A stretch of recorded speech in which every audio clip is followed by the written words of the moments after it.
Jane's immobility served as a warning to Peter. He raised his head and looked at Jane's face. Her gaze was fixed on the edge of the bed, tears streaming down her cheeks. He became alarmed. "What's the matter, dear?" Jane, who hadn't noticed that Peter had stopped what she usually enjoyed, continued to sob uncontrollably. Peter immediately returned to the bed and enclosed her in his arms, waiting for her to calm down. "No, Peter, it's not that. It's just that I'm not sure I'm doing the right thing. I've loved him for 20 years and, well, I don't feel like he's done anything wrong, and I don't want to risk losing my children." Peter sighed. This was all familiar. "We've been through all this before, honey. The guy's a workaholic. What time does he get home? After 7 every night? And then he works almost every Saturday. And for what? Look around you. He's been working for 20 years. He's had his own business for 5 years. And you're living in this little house. Barely enough money to feed yourself. A beautiful 40-year-old woman like you deserves better than that. You deserve what I can give you. If you want, I can talk to my lawyers again to see if we should stay in this house. If it brings back bad memories, maybe we can move into mine."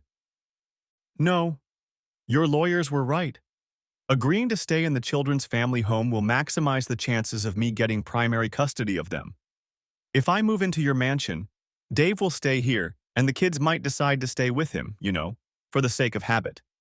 We can't rely on your plan to paralyze his business and leave him penniless until the custody case is heard. I can't lose my children. Besides, he only quit his high-paying job and went into business because I pushed him to do it. I wanted him to achieve something in life. It's not his fault that right after he started the business, the recession hit and he had to lay off a few employees and do most of the work himself. He works long hours because he does the work for 3 people. However, he is convinced that the economy is about to turn around and is investing money to get there before it does. Like I said, he doesn't deserve what we're doing to him." Peter took a slow, deep breath. Jane was as heavy as a racehorse, and he realized he had to be patient with her.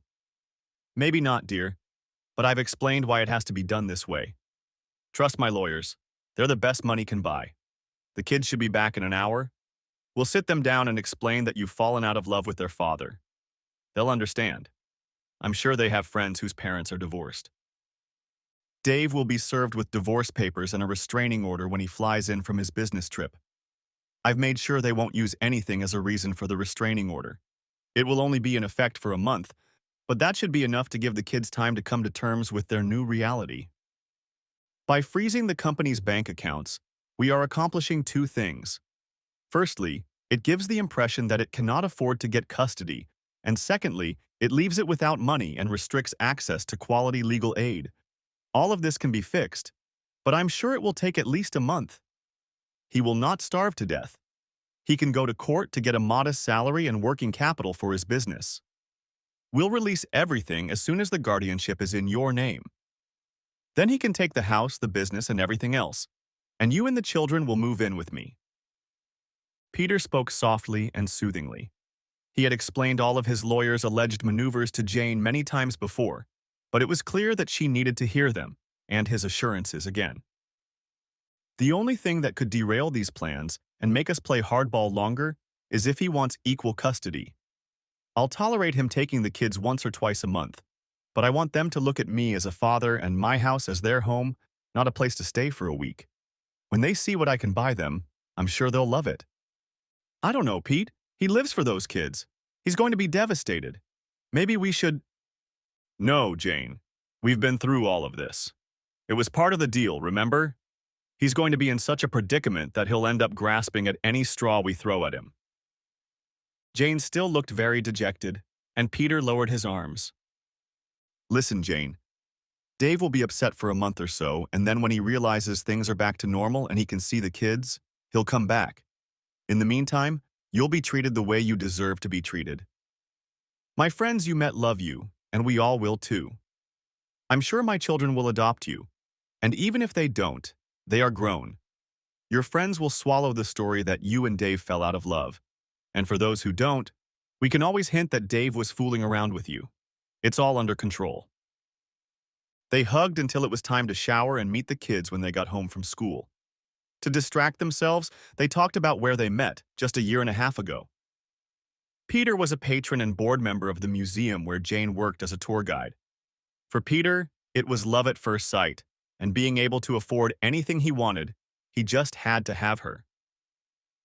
Once the children were back from school and settled into their seats, it was Peter who did most of the talking.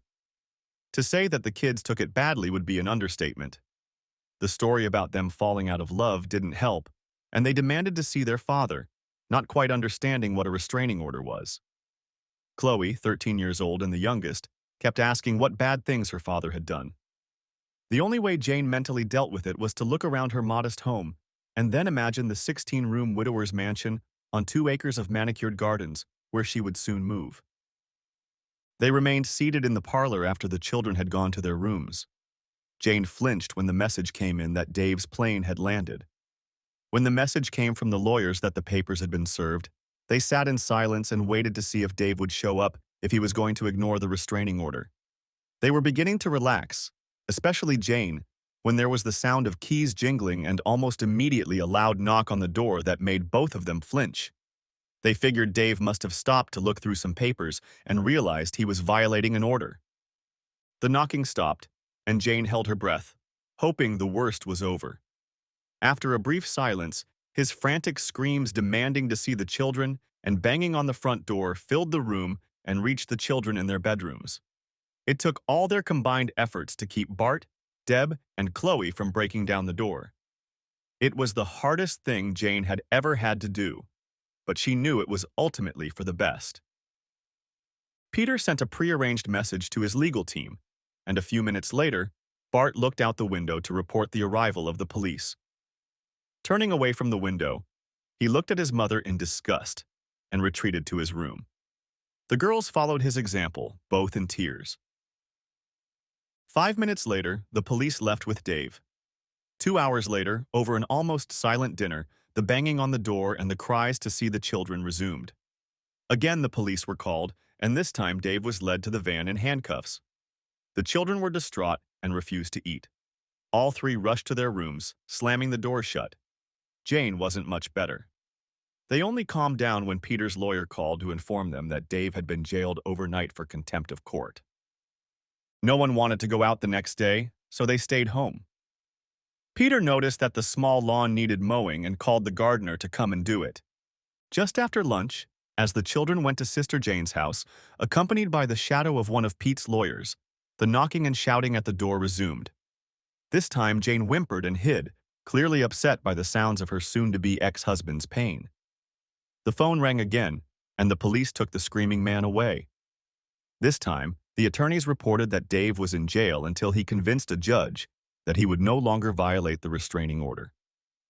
After 3 days, they were ready for Dave to be released, but nothing happened. Despite the full influence of his legal team, Peter and Jane had been unable to set a custody court date for 3 months, and they had to wait a very long time. The children completely ignored them both while their father was incarcerated, and afterward only spoke to their mother when absolutely necessary. They had almost completely ignored Peter. He seemed to be invisible. Dinner passed mostly awkwardly, with Jane answering all the children's questions with one-word phrases, and when Peter spoke, she was silent. Peter promised Jane that it would pass. When Bart was about to get his driver's license at 17, Peter brought home some catalogs showing various expensive cars. The next day, Jane reported finding them in the trash. Deb and Chloe's offers to buy Deb and Chloe's ponies went unheeded. Peter and Jane lay low to wait them out. Peter waited until Dave was free for a few days and suggested that Jane accept. He was turned down. The next day, a luxurious king-sized bed was delivered, but Peter never got to sleep on it. Jane told Peter that she was too worried about Dave to relax. Peter instructed his lawyers to prepare a status report on his rival's affairs. Unfortunately, they provided the report while he and Jane were in the office signing documents. This was 2 weeks after Dave's release, and Jane concluded that he was no longer a threat. Perhaps she could convince Peter to lift the restraining order. It would be better for friends and family if the restraining order didn't exist. The battle for moral superiority had begun. Soon, Peter's lawyers reported, Dave disappeared. He didn't go to court for a living allowance or access to limited business funds. With no other relatives, Dave was an orphan.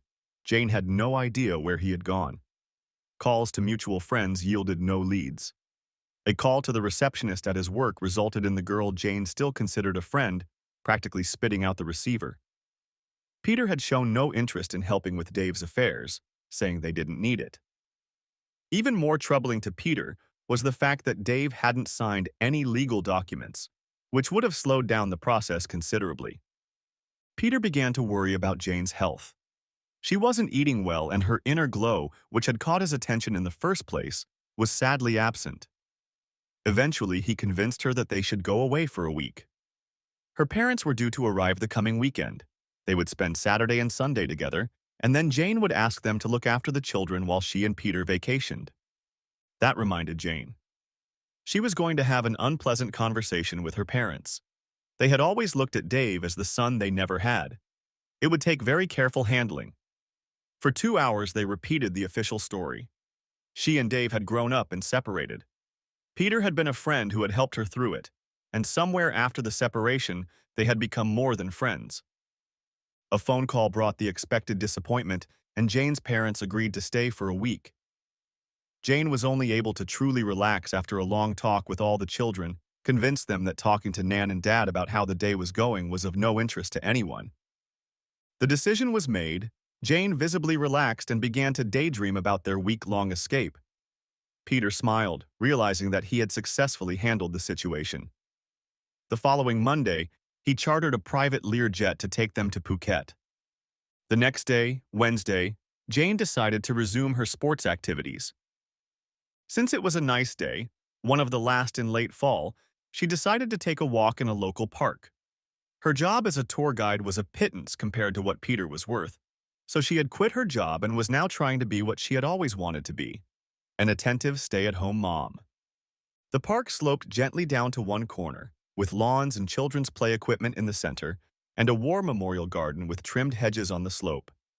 Native and European flowers grew in different areas at different times of the year. But what caught Jane's eye most was the path that ran almost along the border. For about 600 meters, it followed different gradients, making her heart race and calories burn. When the kids were younger, she'd run on it herself, but now she was trying to regain her figure. Her and Dave? No, she wasn't going to ruin her day with memories of her and her husband stopping at a certain grove of trees to socialize, returning from various restaurants after dark. The only downside over the past few years was that homeless people, called Vinos by the locals, had taken up residence here. They camped in the upper corner, probably because of the dense bushes and the shelter of a high fence on either side of the park. Sometimes they could be spotted near the picnic tables, hoping to be the first to reach the trash cans if there appeared to be discarded food. There have been a few incidents recently, mostly homeless people fighting among themselves. The police sometimes chased them away, but they always came back. Jane herself never paid any attention to them. She liked to go up the hill quickly, pass this corner, and then relax on the descent. Today there were 3 or 4 of them sitting around one of the benches, with bottles wrapped in brown paper beside them. She had already learned not to notice them, as most people did. Now she cast a glance to her right and hurried past them. She had once wondered how they'd gotten to live like this, but since then, her thoughts had centered on jealously guarding the comfortable lifestyle she and Dave had earned, and she shunned them. To keep her mind off it, Jane began to dream about her future, including a huge house with a maid and gardener, traveling abroad, beautiful cars, and not having to rush to work. Yes, she was finally where she should be. If only the thought of selling out to Dave and the annoying voice in her head, reminding her of her own morals, would leave her alone. As she walked down the slope, she thought about what she had already started telling her friends, both her own and those she shared with Dave. It was a variant of the she and Dave were estranged and Peter was just a friend story.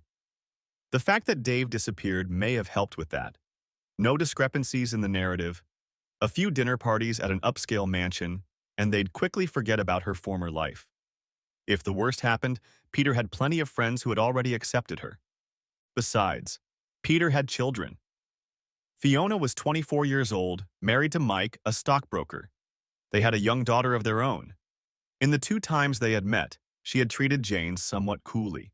Jane could understand that. In Fiona's mind, Jane was comparable to her mother, who had been taken away by cancer 10 years ago. Brent was 22 years old and a typical spoiled rich man. He still lived at home, never stayed late at work, and generally led an irresponsible lifestyle. His attitude towards Jane was, take it or leave it. Jane stopped daydreaming as she approached the top corner again. She was alert. The group of winemakers had broken up. One was still sitting, two had left, and a fourth was rummaging through one of the trash cans looking for a late breakfast. Jane forced herself to watch the remaining two with her peripheral vision. Experience told her that in groups they were harmless, but alone they were more likely to approach her for a handout. Something about whoever was sitting in the seat caught her attention. Jane never realized what it was. She turned her head straight toward him. The fact that his eyes were downcast allowed her to linger on him.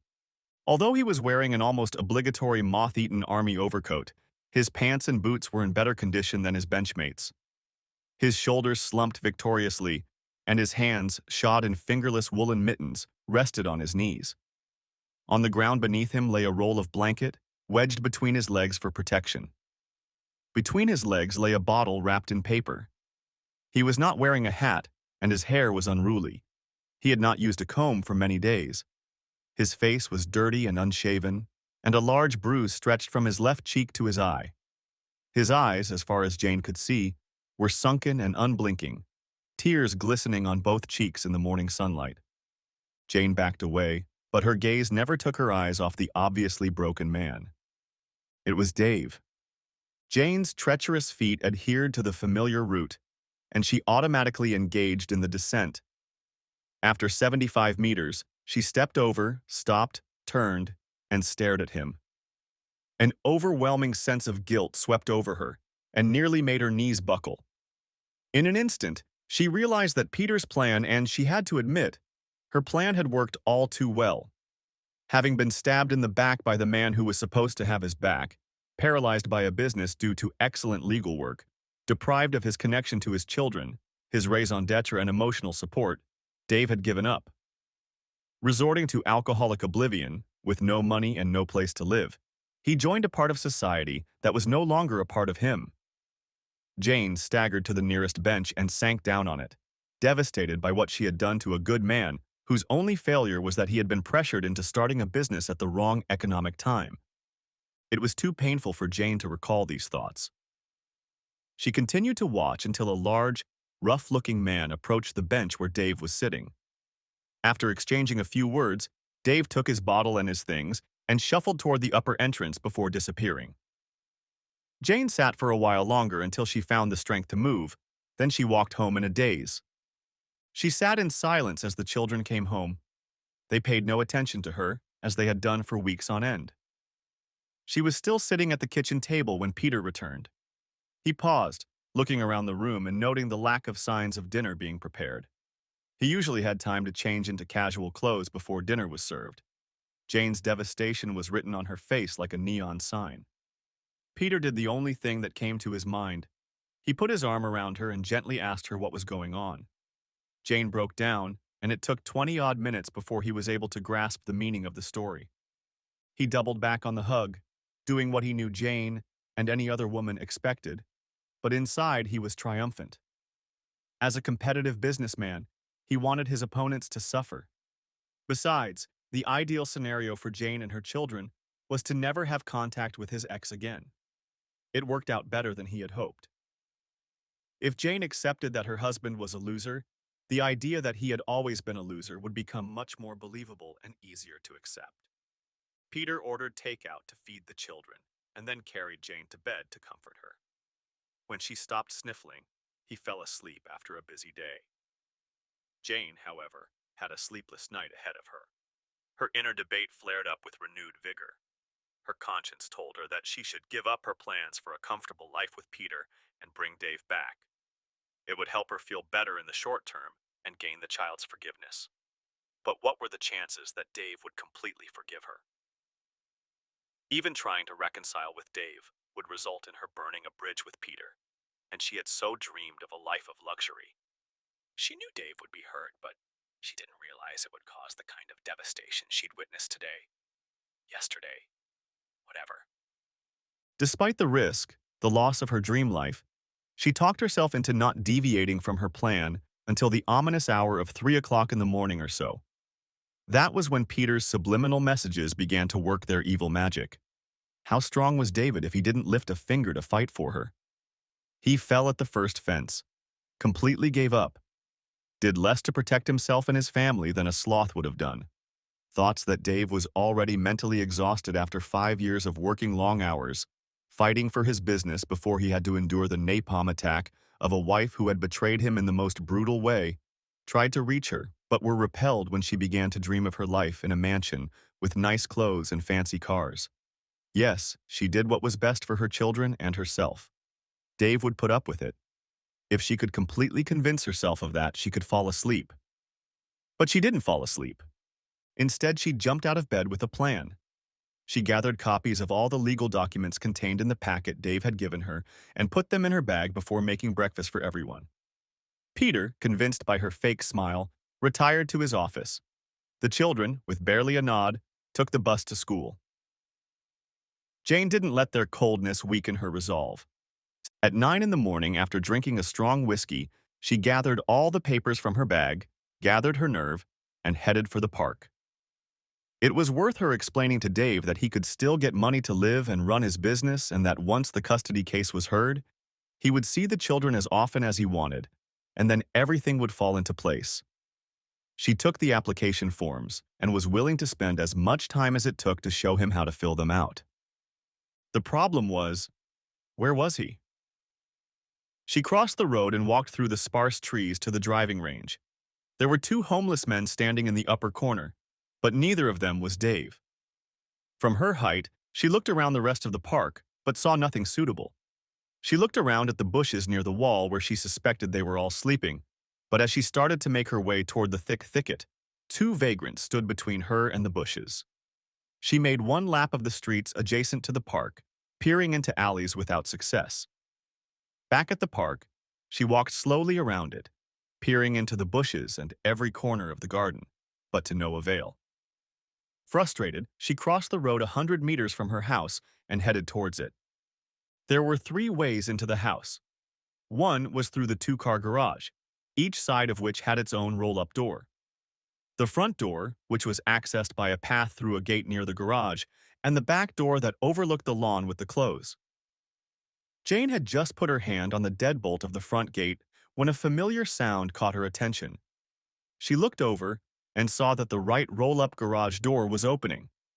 It was opening in the direction where Peter's car was parked when he was home, and where Dave usually parked. She looked down the road, expecting to see Peter's BMW heading toward her, but the road was clear. There was a pause after the full opening before the roll-up door began to lower again. Jane watched it, as if mesmerized. The door remained closed for about 10 seconds, then began to rise again, and she was still watching it. When the door closed a second time, Jane tore her gaze away from it and surveyed her surroundings. When she looked closer, toward the low sun, she saw him. Dave was standing among the trees, looking at his old house where he had lived for 20 years. In one hand, he was clutching the garage remote control. Jane would remember it as one of the hardest things she'd ever done as she approached her partner of 2 decades. Dave looked even worse than the day before. There was a fresh bruise on his other cheek, and tears stood in both sunken, strained eyes. The realization that she had caused such devastation was disturbing. Jane stopped beside him and tried to speak for a few seconds, but the realization that this piece of human waste had been a proud human being only a month ago sucked all the air out of her. Finally, Jane pulled herself together and began some semblance of the speech she had been preparing for since 4 in the morning. Dave, you don't have to live like this. You can get money for food and shelter, even to run a business. You just need to fill out these forms here, Jane said, holding out an envelope, and file them with the court. Here, see? I filled some of them out for you. Jane rummaged through the envelope, partially extracted a small stack of papers, and turned them to face Dave. He did not look at them. I know it must be hard for you not to see your children every day like you used to. I tried to talk Peter into not doing that, into not letting you see them until the custody case is heard. But his lawyers insisted.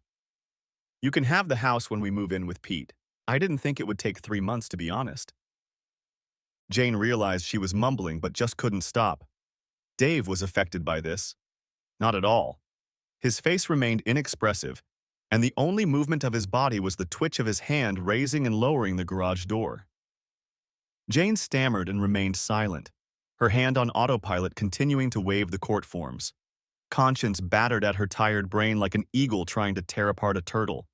Her mind, having been awake for over 30 hours and haunted by bad dreams for weeks, sprang into action, trying to absolve herself of at least some of the guilt. Damn it, Dave. Why didn't you fight for me? The restraining order forbade you from going near the house and only the kids. And I didn't. You could have met me away from home and at least tried to talk me out of it. You could have cornered Peter and at least threatened him for sleeping with your wife for the last 6 months. You could have gone to court and tried to get that bogus restraining order overturned. So why did you just give up and do nothing? Why, Dave? Jane had moved during her tirade and was now standing red-faced right in front of Dave, her posture and tone defiant. He didn't make a single move except to drop the garage remote to the floor. He continued to stare through her at his former home. This close, Jane could see how dirty he was, and his nose confirmed that he had stopped washing long ago. She couldn't hold back the tears streaming down her cheeks, for the cause of his upset was, oddly enough, her. She was about to turn and run away from the catalyst of horror standing before her when he spoke.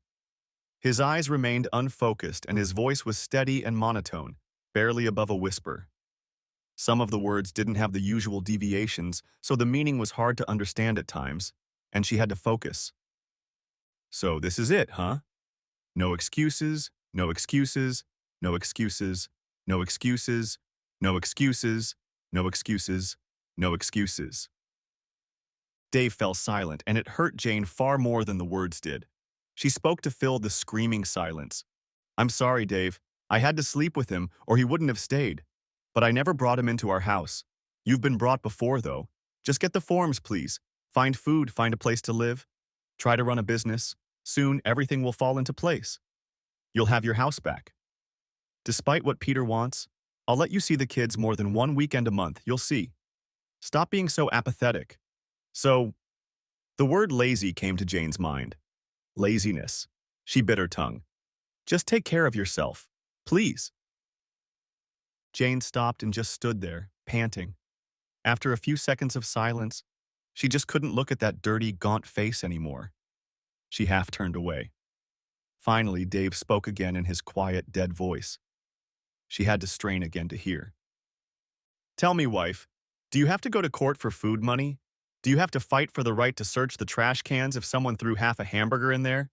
Can you only eat a hot meal twice a week because that's all the local soup kitchen can afford to offer the poor and homeless? Do you have to find a secluded bush every night to spread a blanket and sleep, hoping and praying it doesn't rain? Do you have someone you can share your blanket with? Can you see your children whenever you want to?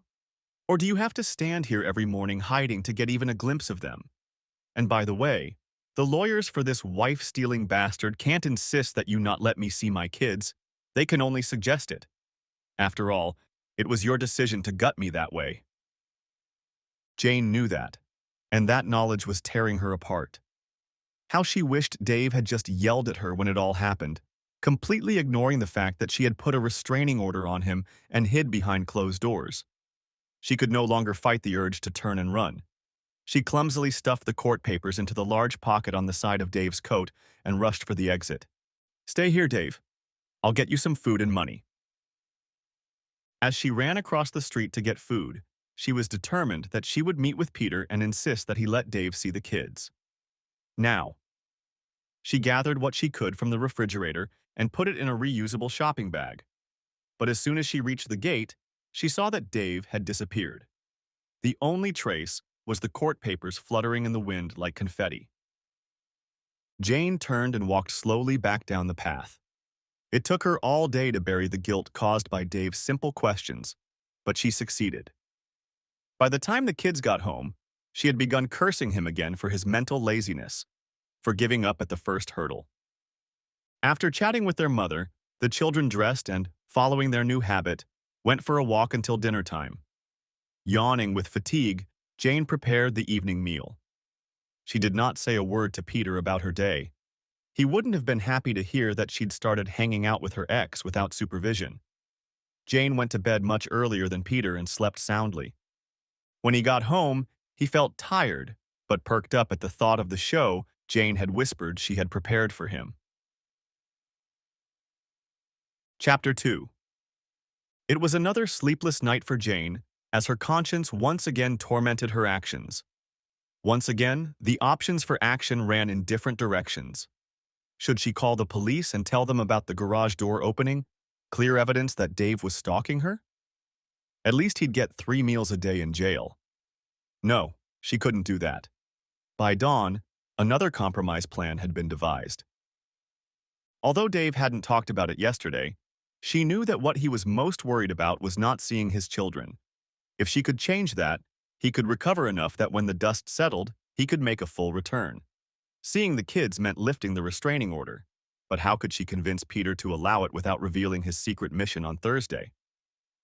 On Saturday morning, she woke Peter up at 7 a.m. and began urging him to allow Dave to see the kids. It didn't get a response. Peter quickly cut the conversation short, mocking his opponent's weakness, apathy, and lack of courage. He refused to back down from his plan. Giving up, Jane quietly slipped away to make arrangements to reprogram the garage door openers. With what anticipation she looked forward to Monday, when she and Peter would go on vacation and she could relax completely. Jane left at 10 in the morning to pick up her parents from the airport. Peter stayed behind to remove his presents from the house. He was going to spend the next few nights at his home. After meeting them and chatting as usual about their flight, she stopped by a familiar cafe to talk about her marriage. She didn't want to find herself driving because of it.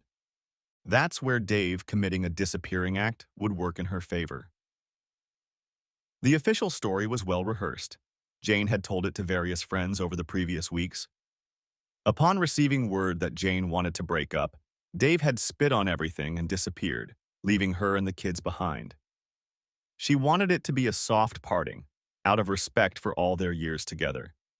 But it wasn't meant to be. She asked them to please not talk about it with the children, as it was a very painful topic for them. Fortunately, the children didn't know all the details of the ambush on their father and what her relationship with Peter had been like before the breakup. Telling her parents about Peter needed no correction. The friendship that had been solidified in the turmoil of the breakup was very strong. Her parents were still disappointed, but accepted that people were drifting apart. True, they had noticed that it was not characteristic of Dave not to fulfill his responsibilities, and were not convinced when Jane told them that he was a victim of his own laziness. The children were happy to see their grandparents and acted like good conversationalists when Jane's parents met Peter in the evening. They regarded him warily, but they genuinely liked Dave. Jane and her mother talked for an hour after the children went to bed. Her mother was surprised that her daughter didn't show more concern about the breakup. Stunned by her mother's words, Jane left as soon as it became polite. Lying to her mother was extremely embarrassing. Besides, her mother knew her too well. Jane was afraid that her mother would see right through her if she had to spend even one more minute with her. Despite her fatigue, she was again unable to sleep. The next morning at breakfast, Jane's father noticed that about 4 o'clock in the morning, he had been awakened by the fact that the garage door was opening and closing, seemingly on its own. Jane told him that this had been happening for several days and that a handyman was coming on Tuesday to fix it. She was quietly horrified. If Dave was watching the house, he might find out that her parents had come to visit. If he arrived within the next week, her story would be in danger of being derailed. She was torn. She desperately needed a break, but at the same time she dreaded leaving her parents and children unattended. Another circumstance that weighed on her overburdened mind as she moved toward the life she deserved. On Monday, just before lunchtime, Peter arrived in a chauffeured limousine. They had agreed to begin showing her parents the benefits of his wealth. The plane they flew to Thailand was not Peter's, but he had chartered a Lear for the trip. Other than the two pilots, they were the only passengers. Jane fell asleep before they even gained altitude. Joining the Mile High Club was out of the question.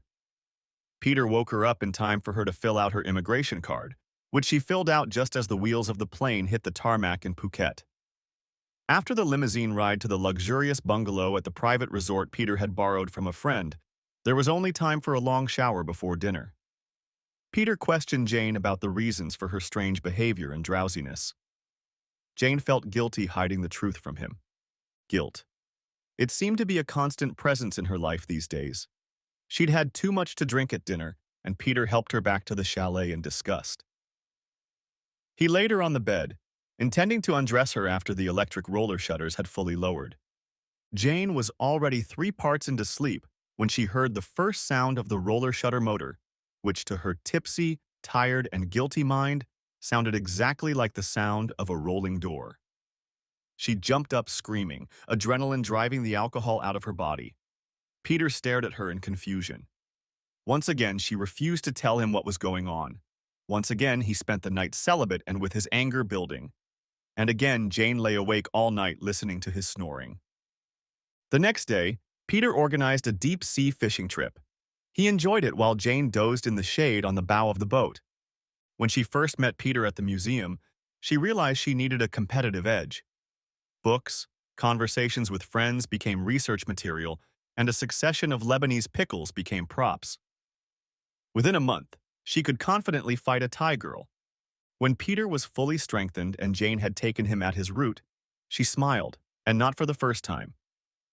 Jane wondered if his below-average physique was the reason for his desire to dominate as a businessman. When Peter snored again, Jane got up to brush her teeth.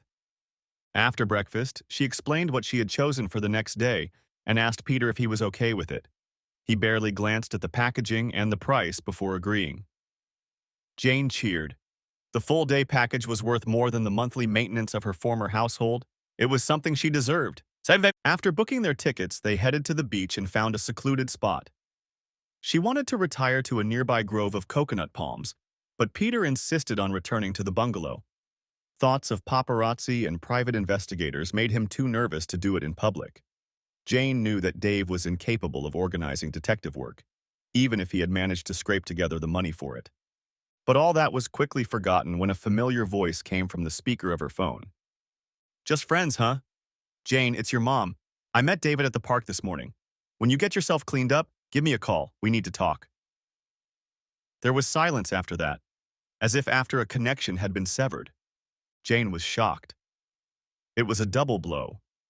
Not only because her mother had overheard her and Peter doing these things, but also because her mother knew about Dave. She said she'd met Dave that morning. Met him, not saw him. Oh God, which one of her lies had been exposed? Chapter 3. Peter left her alone, briefly peeking into the bathroom and assuring her that everything would be fine. Jane was far from sure of that. Resisting the urge to bury her head in the sand and pretend the call hadn't happened, Jane picked up the phone, asked Peter for privacy, and retired to one of the spare bedrooms in the chalet. She didn't spend much time preparing for the conversation. All she needed to tell her mother was that her physical relationship with Peter had only just begun on this trip. The rest would depend on what Dave and her mom would talk about. With trembling hands, she dialed her mother's number, dialing the international prefix codes correctly on the third try. "Yes," came the reply. "First of all, Mom, I'm sorry you witnessed this, but from what you heard, Peter and I have moved on to something more physical." The silence on the other end of the phone was long and deafening. Finally. "Did you really think the kids wouldn't tell us about your lover sharing a bed with you after you stabbed David? I can't tell you how disappointed my father and I are in you, Jane. Not just for what you did to your husband, but for lying to us. To think that our daughter could do something like that. I just can't take it all in. I feel like I don't know you anymore. Your father feels the same way. He's so upset that one of his little girls could do something like this. I think you should come home right away. Your father pointed out that we were brought here under false pretenses. Let us know when you're coming and call us when you're half an hour away. We will ask your neighbor to babysit for 30 minutes if you arrive after hours. I, for one, don't want to see your lying face for a while, and neither your dad nor I want to date that asshole you're dating again. you're dating. Ever. Jane's mouth fell open. Her mother didn't like to swear or use coarse language. But Mom, I need a break. That's out of the question. Before the connection broke, Jane heard her father's voice in the background. Tell that whore. The whore. Her father called her a whore. Jane's hands shook so badly that it took several attempts to dial the number, but she did dial it. Then she placed the phone on the bed, knowing the speakerphone function was still on. This shit had to end. Now. Mom, I'll be home as soon as I can. Peter's going to book a plane. I'm sorry I lied to you. I'm just sorry, okay? I thought that if you found out Peter and I were sleeping together, you'd think I was in too much of a hurry.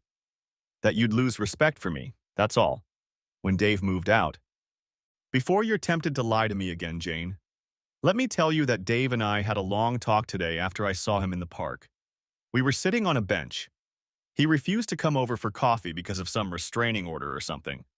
Do you know anything about that, Jane? Doesn't sound like the friendly breakup you described. My God, woman, this man is shattered. Perhaps you'll step back from your recent habit and tell me what really happened. Come to think of it, I don't want to be stuck here all day. Did David do anything to deserve being kicked out, let alone everything else you've done? Not really. I guess I just fell out of love with him. He was always at work or so tired that he just didn't have time for me anymore. Well, we both know why he worked so hard, don't we, Jane? And then, I guess this Peter guy showed up with a fancy car and offered to fly you to Thailand on a private jet, no less. He must have been cool and swept you off your feet. Please tell me this isn't all about you moving on to a better lifestyle. But Mom, we'll never have to worry about money again. Peter has a huge house on the other side of town. I won't have to work, and he's already said he'll pay for the kids to go to better schools. I did it for them. Bullshit, Jane. In my day, it was called gold digging. Tell me, why would you want to ambush David like that? To file an unannounced report on him when he came back from a business trip? Peter's lawyers said it was for the best. I'll withhold my opinion on that for now, Jane. Why the restraining order? Peter said that if I stayed in the house, it would increase my chances for primary custody. He refused to share the house with Dave, so the only way out was to get a restraining order. And on what basis did you get one? I know for a fact they don't hand them out like candy. Well, I may have implied that Dave treats children badly. In the background, Jane heard her father's derisive snort and realized her mother was using the speakerphone function. Her mother's voice rose a couple octaves in disapproval. That's disgusting, Jane. They were his reason for living. I know I hated to do it, but it was Peter's idea. He assured me it wouldn't stay in Dave's file forever. After the custody hearing, I'll let Dave see the kids whenever he wants. But right now, I can't risk even the slightest chance of losing them. I want sole custody, not joint custody. I can't believe that. So tell me, if that asshole Peter is so loaded, why did he blow your husband off without even paying for a burger for dinner? The poor guy was humiliated when he tried to check into a motel but was told none of his credit cards worked. Jane listened to her own excuses and realized more and more how shallow and mercurial she was making herself out to be. So she moved on to the main reason, limiting Dave's access to quality legal help. Peter said it improves my chances of getting sole custody, she said. Stop hiding behind that asshole, Jane. He couldn't force you to do anything. You're the one who filed the restraining order. You're the one who cut your husband off at the knees, tore his soul apart, and begged him. You. This almost cry of implied disapproval stunned Jane. Her mother rarely did that. Raised her voice? It rarely happened, but a shout never. Jane couldn't speak while her mother regained her breath. Jane grasped at any straw to soften the condemnation sounding on the other end of the wire. But Mom, when I saw him in the park, I told him how to find money to live on. I even offered to bring him some food. He refused. What else could I do? He's not going to help himself. Yes, I know what you mean, Jane. I offered him money too, but he refused. I didn't understand why until your father explained it to me. I should have understood. After all, I've known Dave for 20 years. He's a proud man, Jane. All his adult life he supported first you, then his whole family. Sure, it may not have been at the level you thought you deserved, but you never went hungry or seriously lacked, did you? He is essentially a person who supports other people. The idea of accepting charity goes against his very nature.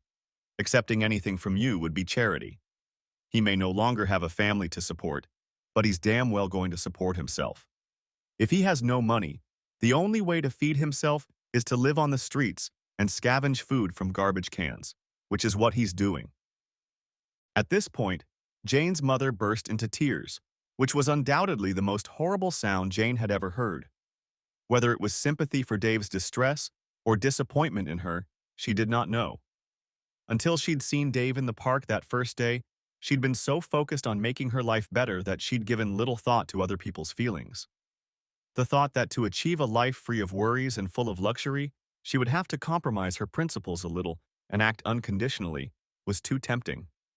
Now, all her inner defense mechanisms were overwhelmed by the thought that she had completely lost the respect of her mother and father and ruined a good man. A devoted man whose every moment of life was centered on one altruistic goal: them, her, and their children. She had repaid her devotion and loyalty to her family with a cleaver stab in the back. Her conscience was on the verge of collapse. She needed time to think. Loudly, to block out her mother's loud sobs, she said, "I'll come home as soon as I can, Mother. Peter will be able to explain things better than I can." The 10-second silence that followed seemed like an eternity to Jane. At last, she said, "Jane, there is a name for people who sell their bodies and souls for material gain. It's called a prostitute. And if I want to hear from an asshole, I'll fart." The silence again told Jane that her mother had hung up on her. She hung up and buried her head in the pillows of the spare bed. From the doorway, Peter watched with anger and concern. By falling in love with this woman, he had buried within himself a fundamental problem of trusting her, for she was a liar. And he had fallen in love with her, almost as much as his late wife. The fact that she had communicated with her husband and told him nothing came as a shock to him. He had seen her reaction to her mother's words and guessed the agony and turmoil going on in her soul. He knew she must be doubting the rightness of her actions, and it frightened him. He had lost his love once before, and he didn't want to go through that again. Holding a grudge, he decided to show her love and forgive her, vowing to be more vigilant in the future. Part of the conversation he overheard reached his consciousness. The fact that he would likely never find common ground with his new in-laws was unpleasant for both him and Jane, but that didn't stop them. No, what hurt him most was that his desire to win the heart of this beautiful woman had cost another man's life. Like most people, Peter considered himself a decent man. The sudden thought that he could be the one to force a man to reject everything and live on the streets troubled even his undeveloped conscience. His earlier reflex of triumph now seemed mean-spirited. He brushed away the unaccustomed pain and went about doing what he did best, planning to get ahead. Silently backing away from the doorway, he sent a message to his assistant to book a Learjet as soon as possible. Peter stared at the screen of his phone, at Jane's smiling face. He stared until the screen went dark, contemplating whether to contact the private investigator his company used and get Jane's information so they could keep an eye on her when they got home. He turned on his phone, studied Jane's face one more time, and decided against it. He returned to the spare room and hugged a broken Jane. He scolded her for withholding information, and in the 5 hours it took them to pack for home, Peter decided that he had convinced Jane that she was past the point of no return in her relationship with Dave, and the only future was with him. All the way home, he talked about what he could give her, continuing the seduction he had started many months ago. And yet doubt and distrust of her remained in his heart. Chapter 4. Dreams of a luxurious future helped Jane chase away thoughts of Dave's pain and the fact that she was the sole cause of it. Peter had managed to convince her that once the custody hearing was finalized and all restrictions were lifted, Dave would return to society and eventually overcome his pain. She half-jokingly, half-seriously tried to convince Peter to loosen some of the restrictions, particularly the restraining order, but he was adamant.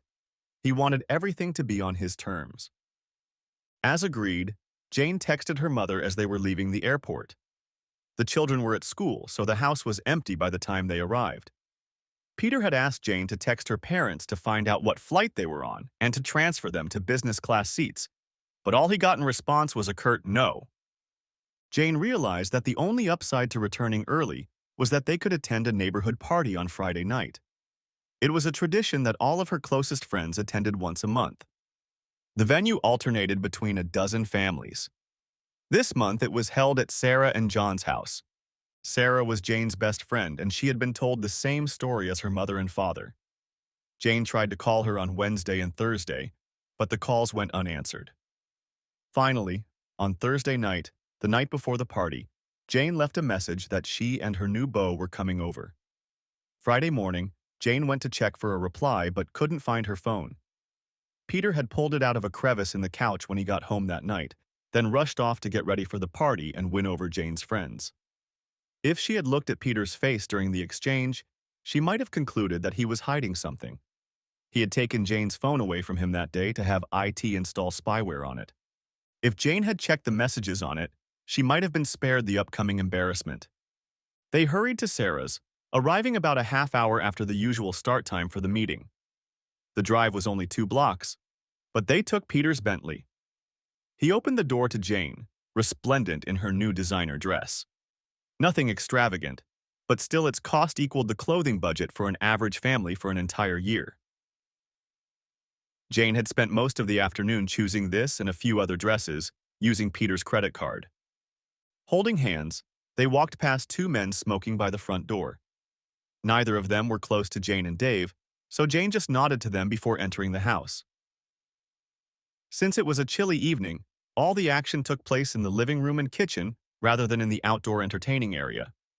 Jane led Peter inside, but he was greeted by a rapidly growing silence. The laughter, cackling, talking, and smiling stopped after about 5 seconds. All eyes turned to the new arrivals. John cast a glance toward the kitchen, just as his wife Sarah appeared from there. Her slight smile was quickly replaced by an expression of annoyance. Walking quickly over to him, she hissed, "Didn't you get my message?"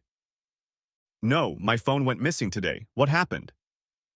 John stood beside his wife to support her as she spoke. "John and I saw Dave in the park across from your house 2 days ago. He told us a very different story than the one you told me. Then I went to see your mom and dad. If you had read the message I sent, you would know that I and everyone else here wants nothing to do with a lying, traitorous bitch who so cruelly puts her own needs above those of her husband and family, treats him worse than a rabid dog, all for the sake of switching. We don't want you here, Jane. Please leave." Jane was stunned. These were her friends. Confused and angry, she looked back at Sarah and looked around the room. Every look, without exception, was full of judgment. She suddenly felt very, very alone. Humiliated, she turned and slipped out the door, and Peter followed her. Halfway to the gate, she stopped. Peter almost ran over her. Her whole body trembled with rage. She turned and sharply ordered Peter to stay where he was, then stormed through the door, passing the smoker's corner. Taking 2 steps across the living room, she waited until everyone was gathered and growled, "Screw all of you!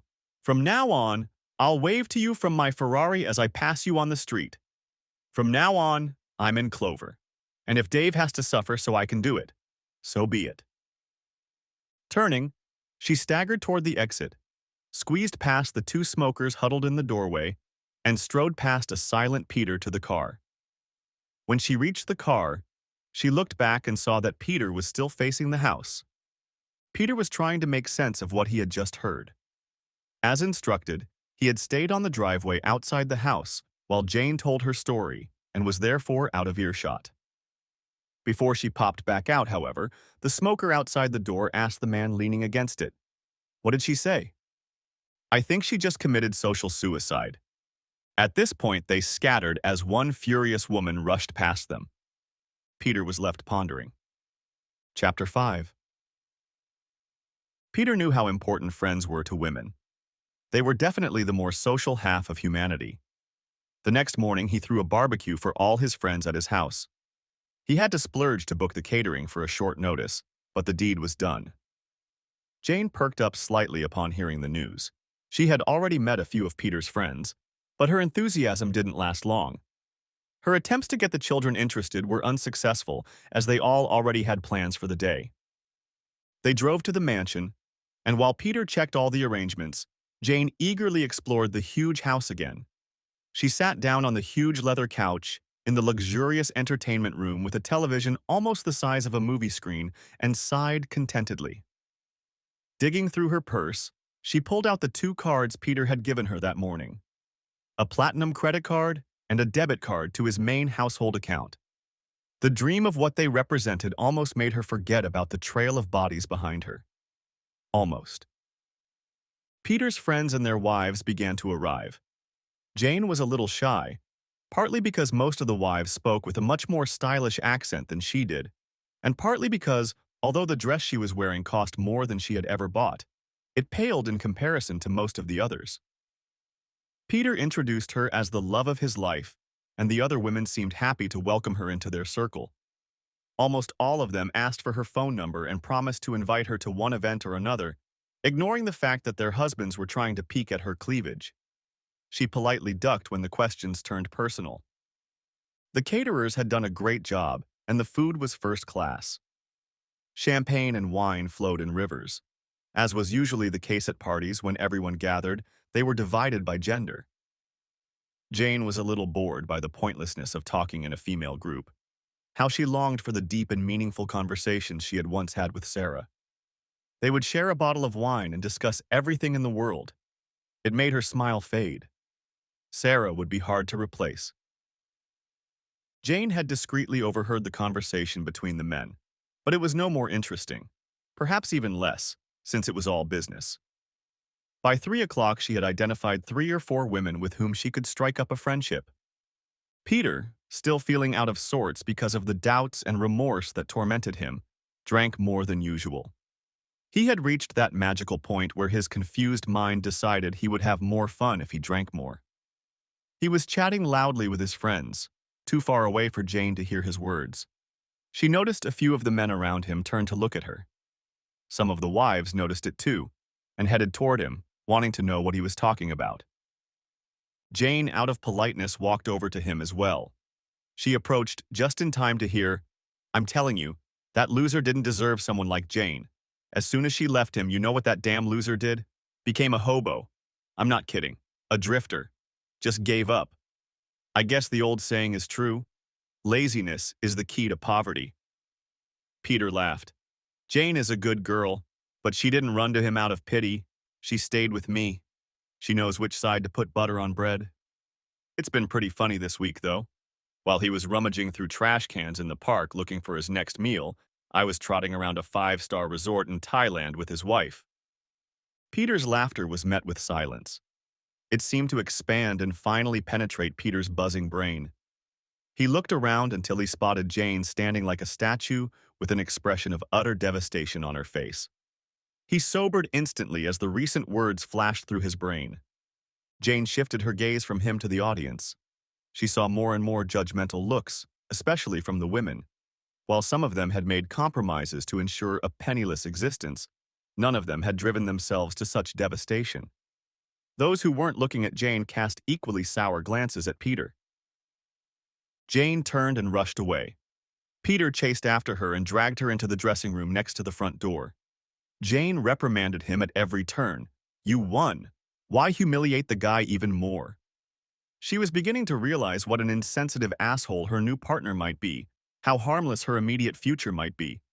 And not for the first time she thought she might have made a huge mistake. Her new friends never called her. Peter had been forced to stay behind to deal with the fallout, but couldn't convince Jane to stay. After assuring her that he wouldn't ruin their relationship, he gave her the keys to his top-of-the-line BMW SUV and promised to meet her on Sunday. They agreed that she would bring her children to the mansion to try to seduce them with her wealth. He arranged for his children to come too.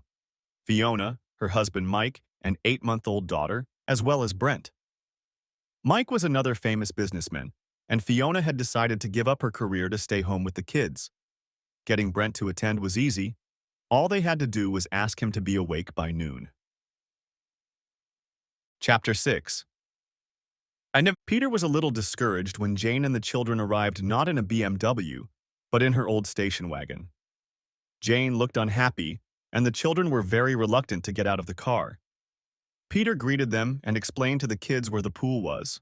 They ran off. Peter looked incredulously at Jane, who, with her head tucked into his shoulder, was sobbing. When she quieted down, Peter asked where Beamer was. "Oh, Peter, that was awful. I suggested Bart come here on his L plates and told him you could buy him one for his 18th birthday, like you suggested. He said, he may have bought you, Mother, but it'll be a cold day in hell when I let him buy me." Then he and the others went and got into the station wagon. "I'm scared to death that I've lost them forever. Can't the ban be lifted and Dave allowed to see the children?" "I'll think about it," Peter said, realizing he was waving the idea away. He wasn't going to soften his stance. He just needed to deal with the situation. The start of the day hadn't been disastrous. Jane's kids relaxed a bit by the pool and with the baby. Brent showed up but didn't socialize. Fiona stayed for dinner, but Mike had to leave early. Something about a meeting. Fiona followed her husband out the door, and her expression was strange enough to catch Peter's attention. He approached her and asked her what was on her mind. She told her father that this was the third Sunday in a row that her husband claimed to be in a meeting, and this, along with other abnormal behavior, made her suspect that he might be having an affair. Mike was Peter's business colleague before he introduced him to Fiona. Although Mike was 10 years older than her, Peter approved of the meeting. He couldn't believe, or maybe he couldn't afford to believe, that Mike was doing the dirty deeds with his daughter and granddaughter. After he was silent, he asked Fiona if she and Mike shared apps to search each other's cell phones. Cursing herself for not thinking of it, Fiona admitted that she did, and she held out her unlocked phone to her father, begging him to prove her intuition wrong.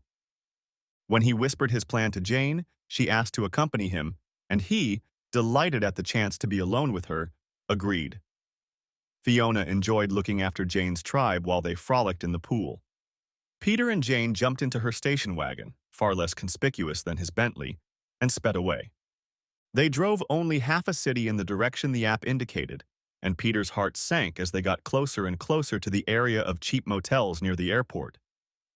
Finally, the feature reported that they had reached their destination, and they were outside one. Peter asked Jane to pull into the parking lot behind them. Mike's car, big as life, was parked at number 120. Jane parked in a vacant spot on the opposite side when a small Renault, which Peter mistook for pregnant roller skates, pulled up next to Mike's car. Peter's stomach rumbled as a young woman he recognized as Mike's assistant got out of the car and headed straight for the door of room 120. She raised her hand and knocked. Peter and Jane managed to get out of the car just as the room door opened. Peter was furious. Jane lingered by the car, and Peter approached the embracing couple. The latter scattered to Peter's roar across half the parking lot. "You unfaithful little shit. How can you treat my daughter like that, when all she gave you was love and the best girl in the world?" Jane decided to chase after him for no other reason than to keep Peter out of jail for assault. Obviously, he was so angry. Hearing the scream, Mike broke the embrace and stepped between his companion and the enraged advancing man. His thoughts immediately went into crisis mode. Receiving no response from his target, Peter continued to speak. "And you, Melissa, didn't you get married last year? What would your husband say if he found out his whore wife was dating that asshole in a rundown motel, huh? Would he be happy if he found out?" Peter stopped 3 steps away from the defiantly standing Mike and his cowardly assistant, waiting for an answer to his questions. Mike always thought offense was the best defense. The answer came just as Jane caught up with her partner. "You need to know, Dad, was your whore's husband happy when he found out you were having fun with her?" Mike pointed at Jane with a flick of his head. "You're in no position to lecture me on morality, are you?"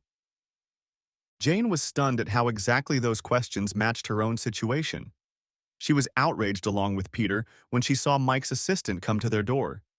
Fiona would have been devastated by this news. But Mike's simple words threw in her face the fact that not so long ago, she had been the cause of her own outrage. Of course, Dave hadn't caught her in that state, but her betrayal of him was as obvious as what she saw in front of her now. She saw again the slightest glimpse of what she had done, and it shattered her self-image as a decent person. Peter stood motionless, opening and closing his mouth.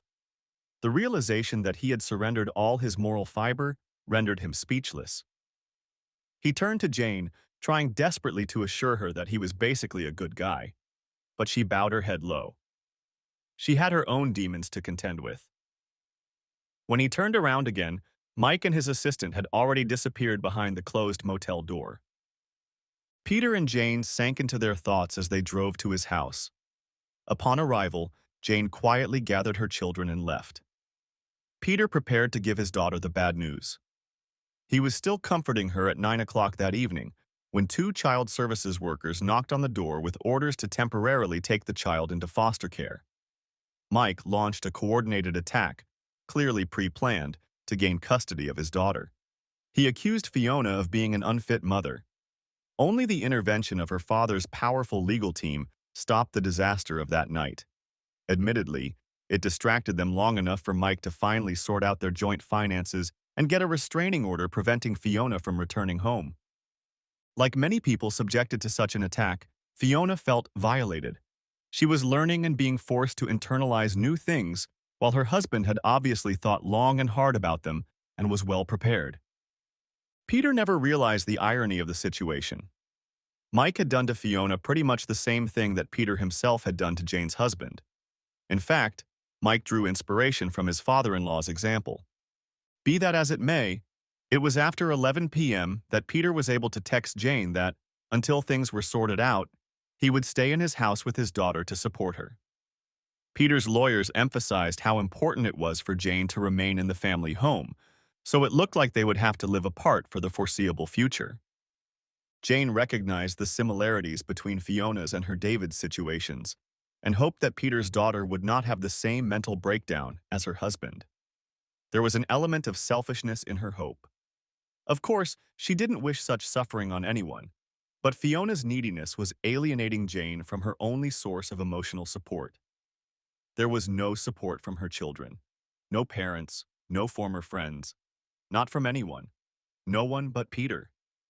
She tried to push the growing resentment against Fiona away from her so she could sleep. She succeeded 2 hours later when the sound of the garage door going up and down 3 times made her scream into her pillow. She'd reprogrammed the damn thing, damn it. And when the next day Peter, seeing the state she was in good faith suggested they all move in with him for the night, Jane pounced on him with reproaches. She lashed out at him for jeopardizing his eventual custody of the children just to stay with her precious daughter who was old enough to take care of herself. Peter had never seen such a fiery nature in Jane, and it shook him to the core.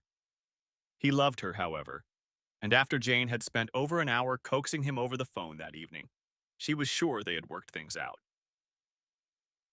Chapter 7. Fiona eventually won the lawsuit, but for Peter it had been long weeks of distraction, weeks during which Jane had to make it on her own. Peter had appointed managers to run most aspects of his business and spent most of his free time with Fiona. Fiona, in turn, had negative associations with Jane. She didn't want to be reminded that her precious father was just as capable of deceit and ruthlessness as her estranged husband. So she resisted most of her father's attempts to invite Jane to visit or go out together. Peter began calling Jane's home phone every few hours to make sure she was where she was supposed to be. He still refused to call a private investigator to see her. When she didn't answer her phone during the school day, he would call her cell phone. Usually she was at some boutique, shopping on his credit card. Sometimes he would casually ask where she was and then pay her a surprise visit, or he'd just stop by and watch her shopping alone. One day he arrived just in time to see her coming out of a fancy clothing store. Nearby was an outdoor cafe.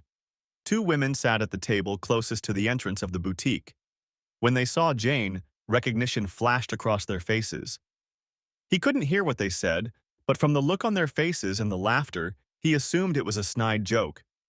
Peter shifted his gaze to Jane and saw her look at them, then lower her head and walk away, with the bags that held her new purchases clattering against her legs. So strong were her outstretched arms. Behind the layers of new clothes, she hid her devastation at being without her friend. Peter still went and spent one night with Jane. 10 days after her marriage had collapsed, he decided that Fiona could have some time alone. Jane, on the other hand, was in great need of comfort. Chapter 8. 2 days later, at noon on a school day, Peter stopped by Jane's house to surprise her. When she wasn't there, he called her cell phone. She told him that she was across the road, walking in the park, and to wait for her at her house.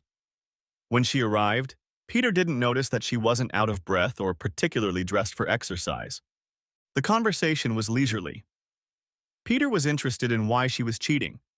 Jane, on the other hand, was concerned about what she had seen in the park and how it affected her conscience. She went to the park that morning to try and find Dave. She intended to find out how much he had forgiven her. It got to the point where she was ready to beg him to take her back. Anything to beat the chronic loneliness and insomnia. It was a win-win situation for her, she thought. He would either take her back or tell her it was irretrievably over between them. That would at least save her from having to make a decision about their future, and oddly enough, she thought, it would ease her conscience. Fatigue does very strange things to logic. She saw Dave in the upper corner of the park, and her flight reflex kicked in immediately. He was surrounded by 3 other drunks, with one, the largest of them, standing right in front of Dave's face. Dave fell to the ground, and all 3 piled on top of him, spreading their legs. Jane now realized why her husband had bruises every time she saw him. She called the police emergency number and gave all the details, urging them to act quickly. One of the winemakers saw her and guessed what she was up to. He shouted to the others and they all headed in Jane's direction. She was running. They gave up as she, outrunning them, ran toward her house. Peter called out to her then. She wandered around the park until the police arrived, just before Peter. They had coffee at her house, and Jane started lying, explaining why she was in the park. When Peter's phone rang, she felt almost relieved. After a few seconds of talking, he jumped to his feet and, without a word to her, rushed to his car and sped off screaming. Then the phone rang, interrupting her thoughts about Peter's strange behavior. It was the police. When they arrived at the park, there was no one there and no witnesses either. Did she recognize any of the men? Jane denied knowing them. She didn't need any more judgmental words, looks, or thoughts. She greeted the children when they returned from school, made dinner, and was just about to put them to bed when Fiona called. Her voice was furious. "Bitch! Did you purposely set out to destroy my family?" "What? What?" "Brent's in the hospital. He's in a bloody coma. The police say he was in bed with a woman and her husband came home unexpectedly. The guy beat the shit out of him. I hope you're satisfied, slut." Fiona was the latest in a long line of trouble in Jane's recent life. She hardly knew Brent, and certainly had no idea about his personal life. She stared at the black screen of her phone, wondering why the hell she was being blamed for all the problems in Peter's family. After all, she was the one who'd been seduced by Fiona's father. She, too, had been the victim of it all. She could only assume that Fiona just couldn't blame her brother or her father, but she needed an outlet for her anger and fears. Chapter 9. That night, Jane used the hours that sleep usually filled to devise a plan. The result was largely delusional but surprisingly coordinated. The lack of responses to Peter's calls told her that the bridge was likely reduced to smoking ruins. There was only one option left. Jane decided to win her husband back. She decided to show him that Peter was irrevocably gone by staging an attack on him. Of course, when Dave saw the damage she was trying to do, he would believe she was a victim stalking her attacker. At 9 the next morning, she used Peter's credit card to hire a lawyer. His request was simple: revoke the restraining order against Dave and bring the case against Peter. Thanks to the latter's explanations, she knew the process well. Her new shark suggested that she could use the abuse and blackmail charges to do damage, and Jane seriously considered it. Finished with the conversation, Jane gathered her food. At the last minute, she went to the bedroom and unlocked the gun safe in the closet. Like all Australians who want a gun for home defense, Dave joined a pistol club and purchased a 22nd caliber target pistol, then visited the club often enough to keep his license. He showed Jane how to use it. Jane loaded the gun and put it and the box with the rest of the ammunition in her coat pocket. She hoped to convince Dave to come home immediately, but if he didn't want to, she wanted to give him a chance to defend himself. She hurried into the park. Making her way between the trees, She looked toward Winner's corner.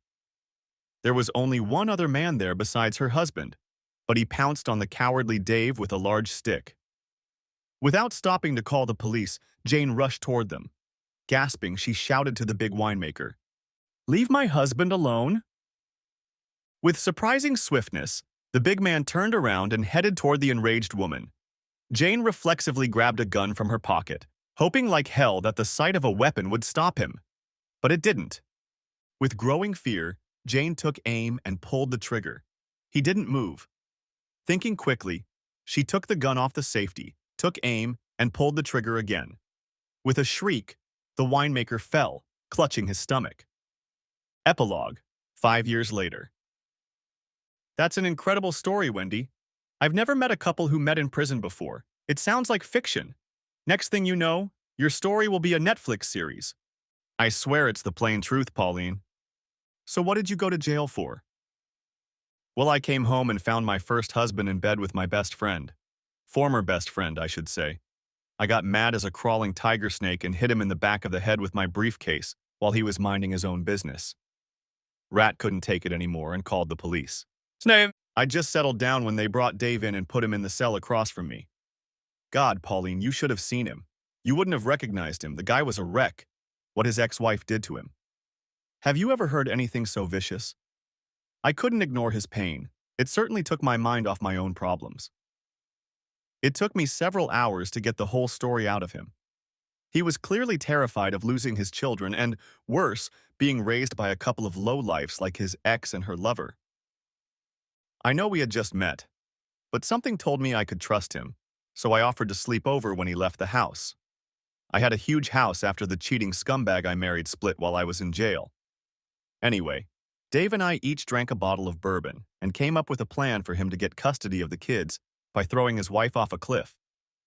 What else was a guy supposed to do? The rich guy's lawyers had it all figured out. We had no idea it would work out so well. So, how did you do it again? Well, I was working as a lawyer at the time, so I knew the odds were against Dave, but my first profession was drama. I did a year at NIDA, the National Institute of Dramatic Art, where Kate Blanchett and Mel Gibson studied. But if they studied acting, I studied makeup and costume design. It was my theater background that gave us the idea. Dave pretended to live on the street, Wendy said, laughing at the shocked look on Pauline's face. If I was still in NIDA, I could have used Dave's makeup to look like a hobo as my end-of-year project. Dave got into character by spending some time with homeless people in the park. He said it was the most humbling experience of his life. Wendy paused as her daughter Pauline approached her, cross-legged. "Excuse me, Mrs. Brown." "Yes, Melissa." "I need to use the restroom, but someone is using the pool bathroom and the one downstairs." "I'm sorry. If you go up those stairs over there and turn left, there's another restroom. Or if you turn right, there are restrooms in all the bedrooms. If they're all occupied, go up the stairs to the top floor and use the bathroom in my bedroom." Wendy watched the girl hurriedly leave to do her chores and join her friends at the pool. Where was I? Oh yes, Dave was getting into character. He befriended the residents of the park, bringing them food and clothes. The clothes he gave them were second-hand but of good quality. He would trade them for his old clothes. I still remember how stinky some of them smelled. Rat urine. We kept them in the shed because the smell was very unpleasant. He used to tell them about what he was doing. Many of them were homeless after being abandoned by their spouse, so they were happy to help. Dave thinks most of them just liked that they had a purpose again. The kids helped him set up cameras in the bedroom and a few other places around the house. Did the kids know Dave was faking it? Yes, he wanted to make sure they agreed that their mother had no custody of them. Kids aren't stupid. They know which parent values them more. Our kids are smarter than most, and they were really hurt by what their own mother did to their father. Besides, Dave couldn't leave his kids hurt and confused, so he immediately informed them of the plan as soon as it was ready. He didn't use them as weapons, just let them participate in the decision-making. We hoped the cameras would capture not only evidence of adultery, but something we could use to prove that Jane was an unfit mother, or that Peter was a threat to them. Dave was adamant that the kids wouldn't linger for a second in the company of a villainous couple. So, thanks to the cameras, Dave knew that Jane would be going to the park that first day? Yes, we got him into character quickly. With practice, we got him into character in 5 minutes. Unlike his makeup, which I did first thing every morning, none of us could accept that he would be dressed just in case Jane went to the park. Then, all that was left was to increase the resentment of the cheaters, especially Jane, to increase the pressure. The couple's trip to Phuket was a godsend, as it gave Dave a legitimate excuse to tell Jane's parents the whole story while remaining in character as a devastated high schooler. We wanted to deal a serious blow to her support network.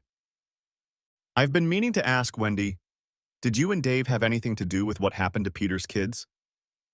No, it was all Peter, and the example he set for his children and son-in-law. Dave has two opinions. Either it proved the existence of God, or it was just the best damn karma we've ever seen. Your karma ran over my dogma, huh? They both chuckled as Pauline quoted Dave's favorite saying. So whose idea was it to mess around with the roll-up door? I don't know. Dave and I don't work that way. Even at that early stage, we were so close to each other. We just exchanged ideas and pitched them to each other. At the end of the day, who can say whose idea it was? We love it. Still, a door moving up and down must have kept Jane on her guard. How did you do it? Dave's company was in the electronics business, and he was thinking about how to improve the security of digital signals. He said that both the reprogrammed door controller and the mechanism replacing it could be easily hacked. That was the reason for his trip at the time. He had come up with a remote control system that could not be hacked and was trying to sell it. The meeting he was returning from when Jane ambushed him was the last in that series. Wendy paused to sip her wine. He was originally going to sell the concept, but the company he was talking to, a multinational, wanted to buy Dave's company outright. That way they could put a non-compete clause in the contract. It was an extremely generous offer, and Dave was happy to go home and tell Jane that with the proceeds they could live in luxury. This, of course, enabled all three children to get into good universities and me to quit my job and return to NIDA to finish my course. It's a bit much for a NIDA graduate to be doing costumes and makeup for the local amateur dramatic society's productions, but damn, I love it. Both women smiled as they watched the children frolic in the pool. Bart's wife waved as she watched her and her husband play with the recent addition to Dave and Wendy's family, 1-year-old Jen. Bart adored his tiny half-sister. Out of habit, Wendy searched with her eyes for her second child, 3-year-old Lockie. Every day she thanked all the gods for meeting her soulmate on the worst day of their lives for both of them. Where's Dave now? He's attending the local Chamber of Industry Awards. The manager of one of his outlets is getting some kind of award for outstanding achievement, and Dave wanted to support him. This guy used to be one of the residents of the park. Some of them became very nice after Dave gave them back their faith in the community. The guy Jane shot went back to university and became a lawyer. Every few weeks he stops by for a beer after his shift at a mobile canteen that Dave sponsors. Lockie makes the poor guy show him his bullet scar every time he comes in. Sometimes he brings one or more of his grandchildren. He doesn't blame Dave for what happened? No, far from it. The plan was for him to just back off when Jane started waving the gun around and then come forward as a witness and give a statement to the police. He admits he was imitating his girlfriend, and the fact that he was shot is entirely on him. In fact, he told me that it was at that moment that he realized he still wanted to live. When do you say Jane is expected to be released? We expect her to be out on parole at her review this June. She got 5 years for unlawful use of a firearm and 3 years for malicious wounding. Oddly, none of the witnesses corroborated her story, and of course Dave just had to quickly change behind a bush and wipe off the bruises before the police arrived. What do the kids think about her being let go? It's been so long that they may or may not accept it. Dave said he'd support whatever relationship they have with her. What about your ex? You never said anything about him. Did you come up with some fantastical form of revenge against him? Maybe, Wendy replied, her sly grin contradicting her humble words. But that's a story for another day. Ask me in 5 years, when the statute of limitations runs out. Pauline gasped, staring at her friend. And that rich man Pyotr? What happened to him? Well, we had enough evidence from the records in the house to sue him to death for the lies he and his lawyers told and the trouble they caused. He paid the price with dignity and became a recluse after that incident. His son never fully recovered, and his daughter turned her back on him. I think he finally became disillusioned with women after Jane's attack at the end. Apparently, he was at the hospital all night and all the next day with his son. At one point, the battery in his cell phone died, so he didn't answer Jane's calls. The next thing he knew, the woman he loved began a brutal attack on him. Every now and then, the news reports that he is selling one of his businesses, apparently for money. Ironic, isn't it? He still has a lot of money and a huge house, but he has nothing to live on. You call that ironic. What about Jane? She traded a comfortable life, a wonderful husband, a wonderful family, and for what? A prison cell? I bet she's damn sorry she left Dave. Pauline followed Wendy's gaze, looking around the luxurious house on the manicured grounds. Children were laughing and splashing in the huge pool. Wendy sighed. One woman's trash is another woman's treasure, isn't it? The end. Thanks for watching. I hope you enjoyed it, so subscribe to my channel and watch the next video.